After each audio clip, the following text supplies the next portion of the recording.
বারুইপুর চম্পাহাট ঘোষপুর শক্তি সংঘের ৪৭তম বর্ষের জগদ্ধাত্রী প্রতিমা উন্মোচন করলেন বিশিষ্ট অভিনেত্রী রীনা চৌধুরী। এই দিনেই শক্তি সংঘের জগদ্ধাত্রী পূজা উদ্বোধন ছাড়াও এলাকার বিভিন্ন দুস্থ মানুষদের বস্ত্র বিতরণ কর্মসূচিও করা হয়। প্রতি বছরই শক্তি সংঘ বিভিন্ন রকম সেবামূলক কাজে যুক্ত থাকে। জগদ্ধাত্রী পূজা ছাড়াও তারা সারা বছর ধরে বিভিন্ন সেবামূলক কাজ করে থাকেন। এই দিন তাদের ৪৭তম বর্ষের জগদ্ধাত্রী প্রতিমা উদ্বোধনে উপস্থিত থেকে নিজেকে শক্তি সংঘের সদস্য বলে পরিচয় দিলেন বিশিষ্ট অভিনেত্রী রীনা চৌধুরী।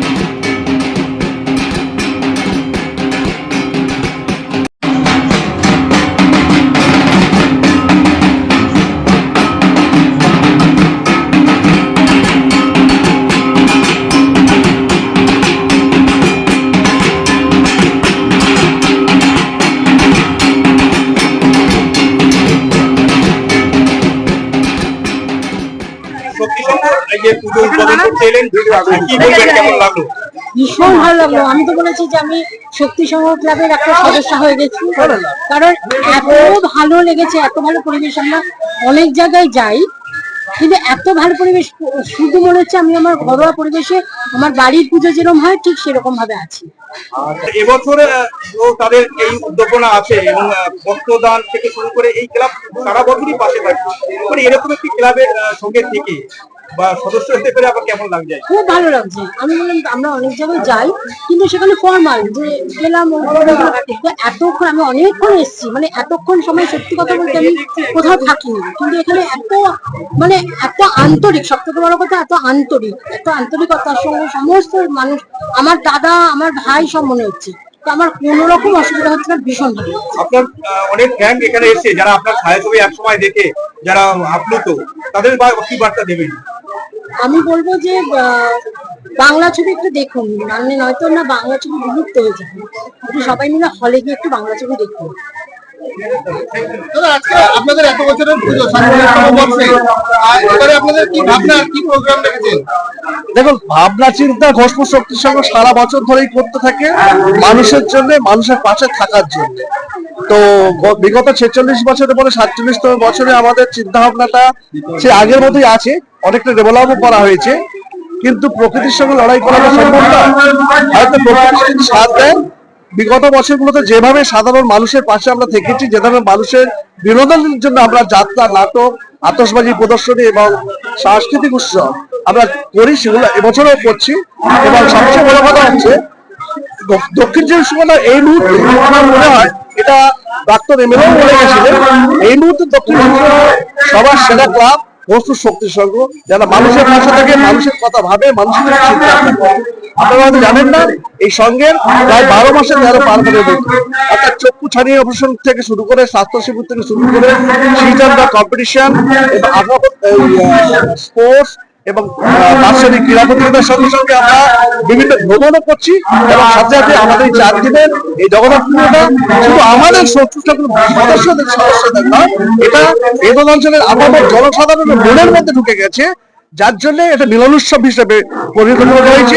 এবং এখনো পর্যন্ত ভাবতে শুনলে আপনাদের ভালো লাগবে যে এখনো পর্যন্ত যে সমস্ত বোনেরা এখান থেকে চলে গেছে, তারা কিন্তু ঠিক এই ৪ দিনের জন্য আবার বাপের বাড়িতে ফেরত আসে ঘোষপুর শক্তি সংঘের এই ৪ দিনের বিনোদনকে একদম চেটে ফুটে নেওয়ার জন্য, কারণ তারা এটাকে কোনোভাবে ছাড়তে রাজি নয়। সেই পুরস্কার বেঙ্গল নিউজ চ্যানেল থেকে তুলে দিচ্ছে পম্পা সরকার, তাদের প্রতিনিধি, আমাদের পূজা কমিটির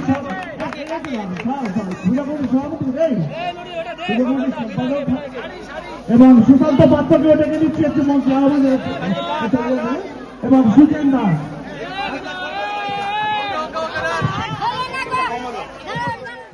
ঘোষপুর শক্তি সংঘের ৪৭তম বর্ষে জগদ্ধাত্রী পুজো পদার্পণ করলো, পুরস্কার পেয়ে কেমন লাগছে?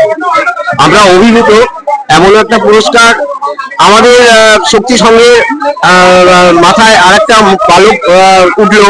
আমরা অত্যন্ত আনন্দিত এবং অত্যন্ত খুশি এমন একটা পুরস্কার পাওয়ার জন্য। এই পুরস্কার আমাদের শক্তি সঙ্গে দেওয়া, এই পুরস্কার এই ঘোষপুর গ্রামে এবং আমাদের সমস্ত শক্তি সঙ্গে সদস্য যারা আছে তাদের ঐকান্তিক প্রচেষ্টা এবং তাদের এই যে পরিশ্রম সেটা সার্থক হলো আজকের দিনে। দুর্গাপুজোর পরে জগদ্ধাত্রী পুজোর কটা দিন কিভাবে কাটাবে, কি প্ল্যানিং এখানে সবাই মিলে মজা টজা করবো। কাল থেকে পুজোর সব জোগাড় করা হবে। আজকে আমাদের এখানে উদ্বোধন হলো, সবাই প্রোগ্রাম তো আছেই, আমাদের বাজি উৎসব আছে, কালকেরে আমাদের যাত্রা নাটকও আছে, সবকিছু ওইভাবে ফাংশনও তো আছে শনিবার, এভাবে মজা তো হবেই।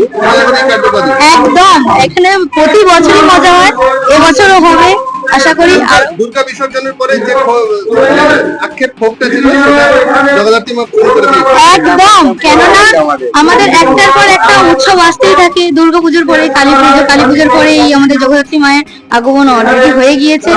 এবার তো এটা চলে গেলে একেবারে স্তব্ধ হয়ে যাবে, তারপর আবার পরে যা আসবে। একদম দুর্গাপুজোর আনন্দের পরে যে নিরানন্দ সেটা এখানে তো জগদ্ধাত্রী পুজো, আমরা জগদ্ধাত্রী পুজোর দিকেই তাকিয়ে থাকি, কিন্তু জগদ্ধাত্রী পুজোর 5 দিন যে আনন্দ, সেই আনন্দ আমরা যতটা করি এলাকার মানুষরা সেই আনন্দটা পেলেই আমাদের আনন্দ। আমরা এদের জন্য শীত বস্ত্র থেকে আরম্ভ করে মশারি থেকে আরম্ভ করে বই, খাতা, শিক্ষা সামগ্রী যাবতীয় কাজকর্ম আমরা করি। এইটাই হচ্ছে আমাদের আনন্দ। আর এখানকার মানুষ আনন্দ পেলে, এখানে যাত্রা আমরা নিজেরা করতে একটু আমিও যাত্রা করতাম, কিন্তু আমরা পারি না দীর্ঘদিন। আর এখানে অনেক গণ্যমান্য ব্যক্তিরা এসছে, মানে বিশিষ্ট আর কি চলচ্চিত্র শিল্পী, তারপরে দূরদর্শন শিল্পী, কৃতি খেলোয়াড়রা, অনেক বিশ্ব বরেণ্যরা সব এখানে এসছে। সবচেয়ে বড় কথা হচ্ছে কি, এই এতে আমাদের শক্তিশালীর অনুষ্ঠানে ইন্দ্রনাথ গুহ, প্রতিভা গুহ, কবিতা গুহ, গুহ পরিবারের সাউথ পয়েন্টের অনেক অনেক ভালো ভালো কলেজ, এই কলেজের সাথে আপনাদের পরিবারের কি সম্পর্ক? এটা হচ্ছে আমার দিদির শ্বশুরের নামে কলেজ, দিদির আর কি আমার দিদির শ্বশুরের নামে কলেজটা, পারিবারিক সম্পর্ক, পারিবারিক গ্রামের সাথে ওতপ্রোত ভাবে আজকের এই যে দান খয়রাতি যা কিছু হচ্ছে এর উদ্যোক্তা হচ্ছে আমি যেহেতু সাউথ পয়েন্টে ছিলাম, আমি গ্যারি অফব্রায়ানের মাধ্যমে ধরে আমার কাজকর্ম থেকে ওরা আর কি খুব আর কি খুশি, যার জন্য ওরা সতীনাথ ফাউন্ডেশনও এখানে কাজ। দুর্গাপূজা চলে যাওয়ার পরে আবার এই জগদ্ধাত্রী পুজো, এই যে পুজোর 5টা দিন কেমন কাটলো? খুবই ভালো কাটলো, কারণ একটা জিনিস যখন চলে যায়, মানে মা দুর্গা যখন চলে যাচ্ছেন, তারপর কালী পুজো এবং তারপরে জগদ্ধাত্রী পুজো, এই যে পরপর যে রেসটা থাকে, হঠাৎ করে মা চলে গেলেন একটা বিরাট শূন্যতা। তার চেয়ে যদি অন্য কোনো উৎসবে নিজেদেরকে সম্পৃক্ত করে রাখা যায়, সেটা অত্যন্ত ভালো লাগে এবং তার জন্য সেই ব্যবস্থাই আমাদের শক্তি সঙ্গের পরে প্রতি বছর, এবং এই শক্তি সঙ্গের শুভানুষ্ঠান হিসেবে প্রতি বছর আমরা থেকে অত্যন্ত শ্লাঘা বোধ করি। এটাই আমাদের প্রাপ্তি আর কি। কততম বর্ষ? 47 বছর। উদ্বোধন কে করলেন? উদ্বোধন করলেন রঞ্জন চৌধুরীর সুযোগ্য কন্যা রীনা চৌধুরী।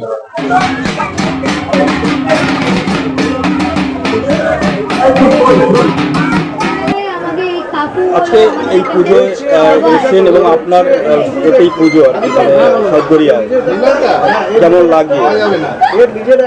এই অঞ্চলে আমার সাউথগড়িয়া অঞ্চলের প্রধান। আমি সাউথগড়িয়া অঞ্চলের সমস্ত প্রায় অনেক জায়গায় জগদ্ধাত্রী মা জগদ্ধাত্রী পূজা হয়, কিন্তু এই ঘোষপুর শক্তি সংঘ ক্লাবে এমন একটা মায়ের পূজা হয় যেখানটা প্রচুর মানুষের সমাগম হয়, যেখানটা প্রচুর মানুষ, এখানটায় গরিব মানুষদের অনেক বস্ত্র বিতরণ হয়।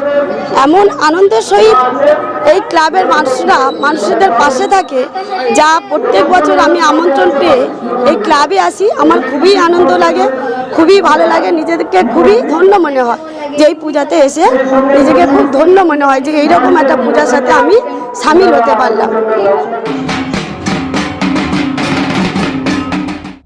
দক্ষিণ 24 পরগনার বারুইপুরের ঘোষপুর থেকে অনুপম দাসের রিপোর্ট, বেঙ্গল নাও।